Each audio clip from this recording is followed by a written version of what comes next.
A Scottsbluff thief convicted of burglarizing a bar in Bridgeport and stealing money from a GoFundMe to help orphaned children has been arraigned in Dawes County Court for allegedly stealing $36,000 from his employer in Chadron.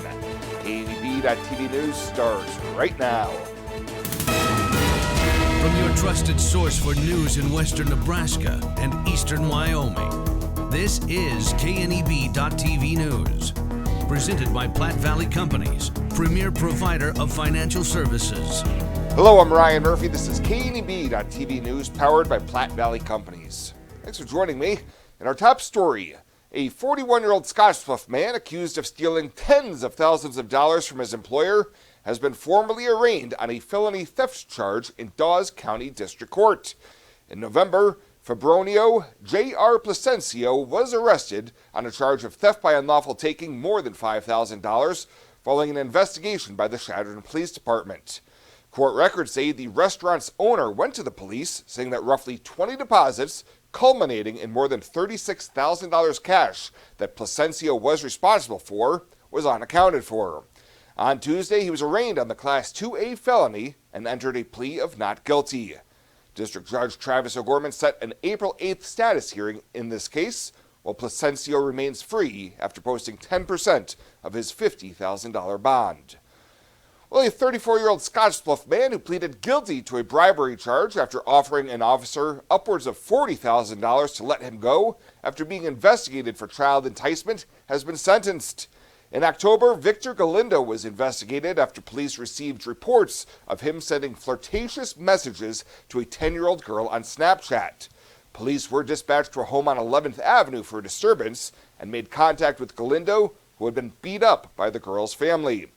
Following the investigation, he was arrested on charges of enticement, bribery, and false reporting, but ultimately he pleaded no contest to the bribery count, and the remaining charges were dropped.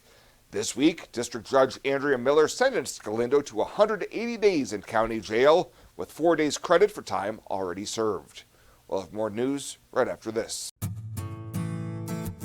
Looking for free instead of fees? Platte Valley Bank can help you keep your finances moving forward with no ATM fees. Whether you're headed to the lake, the mountains, or just to the grocery store, you can enjoy the freedom of free ATM access anywhere, anytime. Platte Valley Bank. You belong here.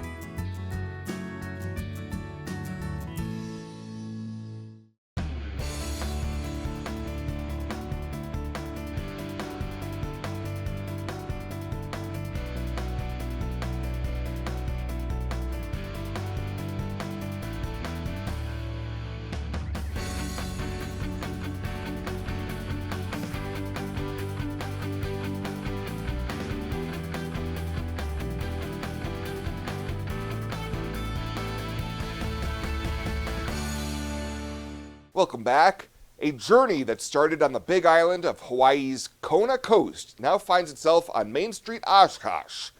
Rural Radio Network's Rebel Sheklika delves deep to learn more about the unique story of Mark Ferrari Specialty Coffees in the latest episode of Building Nebraska, powered by the Angler Agribusiness Entrepreneurship Program at UNL. Welcome back to Building Nebraska. We'll ignite your passion for entrepreneurship while highlighting those who turn ideas into reality.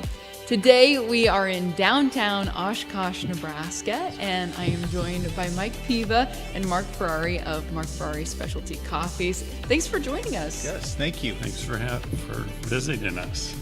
So you have a very rich history in coffee and coffee roasting. Lay the groundwork for your background and how you learned the basics of coffee roasting. Okay, so when I was in my 20s, my sister, she's a few years older than me, and she wanted to start a coffee company with an actual brand of coffee. We had the working farm on the Big Island of Hawaii's Kona coast where we were producing coffee, but at that point we were harvesting it, and we were part of the local Kona Coffee Cooperative in the nearby area. So we were just growing it, harvesting it, and selling it to the mill. So my sister had an artist background of graphic design, and she used to doodle and have fantasies about having her own branded coffee. And back then, this was in the early 80s, there really wasn't that many independent small farms that were going from the farm to the packaged product. So we embarked on that together, and she created a brand which the family brand is called Ferrari Coffee out of Hawaii. But we kind of had like the cart in front of the horse, where there's so much more to it. So you have this idea, and you have to figure out, what are you going to do with this idea, and how are you going to get roasted coffee, and so forth. So luckily my neighbor, our neighbor, was a woman that had her own coffee company, very small. She was of Japanese descent, and she was considered the foremost master coffee roaster in all of the Hawaiian Islands. And so everybody would drop off their coffee that they would produce in the nearby farms, and she would get it back to them and roast it for them. So my stepfather set up a meeting to bring me over, because I want to learn how to roast coffee. That's going to be my part in this endeavor. Is I love coffee. I want to learn how to roast it. He's like, well, let's go on over. I'll introduce you to Miriam, because I've got to pick up a bunch of her harvested coffee and run it down to the cooperative. So we got together, went on over, and met her at her shop. And it's a very unassuming, very clean, but very simple, basic shop, where she had a very basic roaster. She was almost 70. So I'm like all of 22. So my dad's like, come on in and meet Miriam. And she just was a woman of very few words. And I don't even know if she said hello to me at first,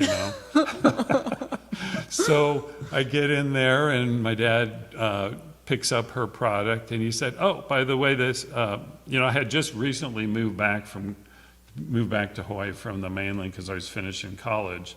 And my son wants to learn how to roast coffee, and would you talk to him a little bit about it? And so she never had any apprentice before. She just would do her own thing. She was a widow. She already lost her husband like 15, 20 years before. And so she didn't say anything back to me. I remember it just distinctly. I go, oh, this isn't going really well. We're not going to be able to start this coffee endeavor, Yes. So we get, problem. As soon as I leave, she's closing the door to her shop, and she goes, be here at 6 a.m. and just kind of close the door in my face. So he's like, oh, good.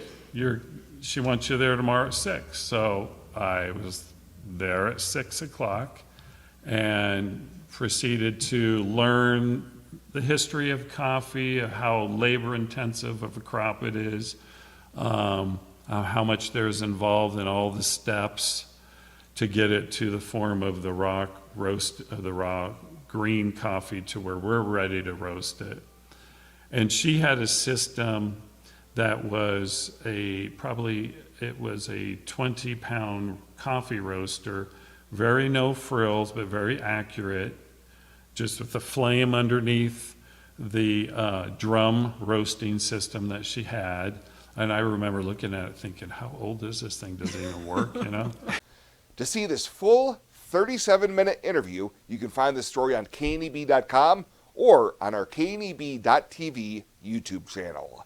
When it comes to your health, you deserve the very best. At Morrill County Community Hospital, they provide top-notch care with compassion and expertise. From routine checkups to advanced surgeries, their dedicated team is here for you 24/7.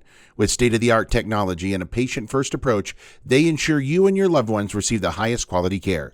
Because at Morrill County Community Hospital, Your health is their priority. Visit Morrill County Community Hospital today in Bridgeport. Morrill County Community Hospital. Exceptional care right here at home.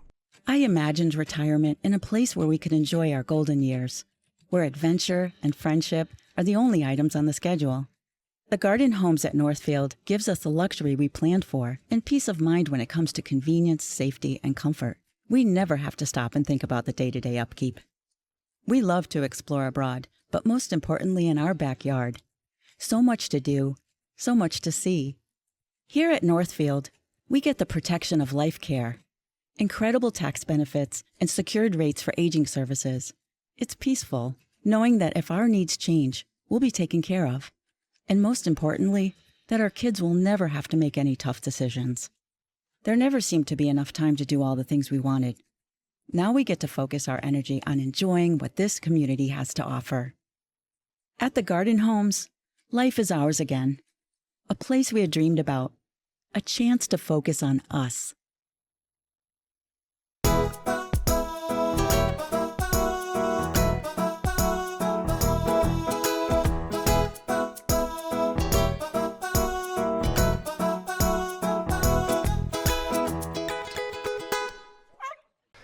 For this week's featured Pet of the Week, we meet Fancy, an 8-year-old Yorkie mix who's been at the Humane Society for a couple weeks now.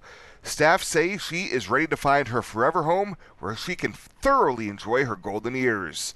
They say she's more of a relax on the couch and sunbathe on the carpet type of gal, and also loves a good walk around the block. Her adoption cost is $175, and that includes her spay, microchip, and all vaccinations. To meet Fancy or any of the dogs and cats available for adoption, you can head on over to the Panhandle Humane Society daily during normal business hours.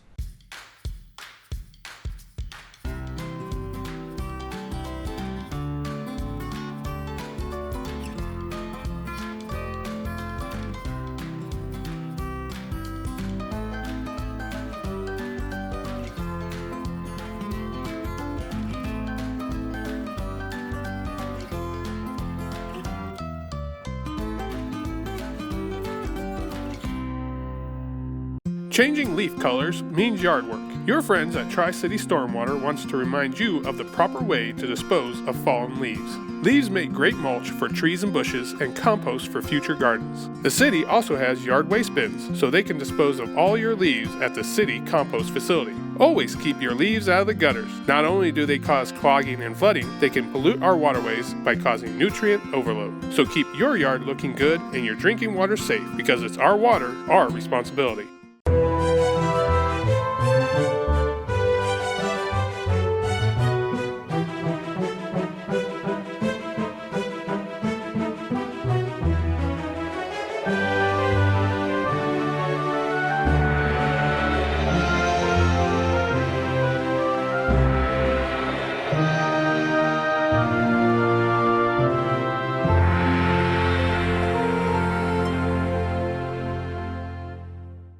Let's take a look at your community calendar, brought to you by Riverstone Bank.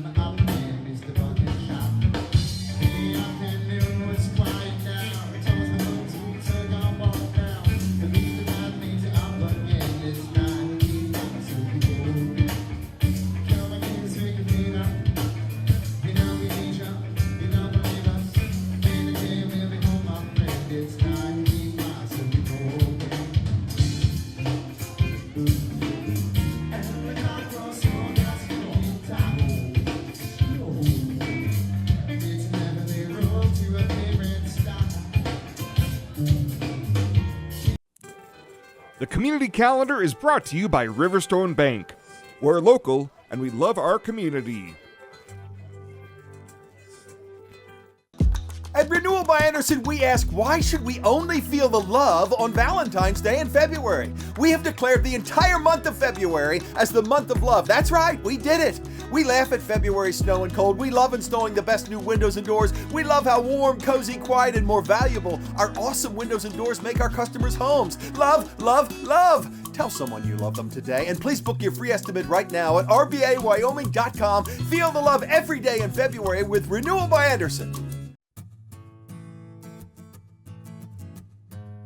Tired of feeling stuck? Not sure if you are on the right track? Platte Valley Bank can help keep your finances moving forward with checking account options to fit your lifestyle and an online account chooser to make finding the right account easy. Control your financial future with helpful budgeting tools and automatic savings plans. Now is the time to enjoy the ride with Platte Valley Bank. You belong here. And finally tonight, a measure that would raise the bar for filing class action lawsuits in state courts against private entities that suffer a cybersecurity breach has received first-round approval in the Nebraska legislature. Lawmakers spent a considerable amount of floor debate on Tuesday and Wednesday discussing LB 241, which would require willful, wanton, or gross negligence on the part of a private entity for the filing of such actions, instead of the lower standard of ordinary negligence in the cause of losses suffered. Senator George Dungan was among those opposed to the measure, saying it puts a thumb on the scales of justice and limits legal access. How often have we heard about individuals having their passwords stolen, or banks have accidentally had a breach? We get emails about that all the time. I get emails about that on a regular basis, both personally and professionally, hearing that banks or other corporations or entities have had these cybersecurity breaches. This is not an uncommon event. This seeks to raise the level, this is the burden of proof, from negligent to gross and wanton negligence. And colleagues, that is not a small change. However, the bill's sponsor noted it would not prevent an individual from filing a civil suit claiming damages from ordinary negligence in the case of a data breach. The bill advanced on a vote of 33-9. Well, that does it for us this time. Thank you so much for tuning in. Stay safe out there, and we'll see you here next time.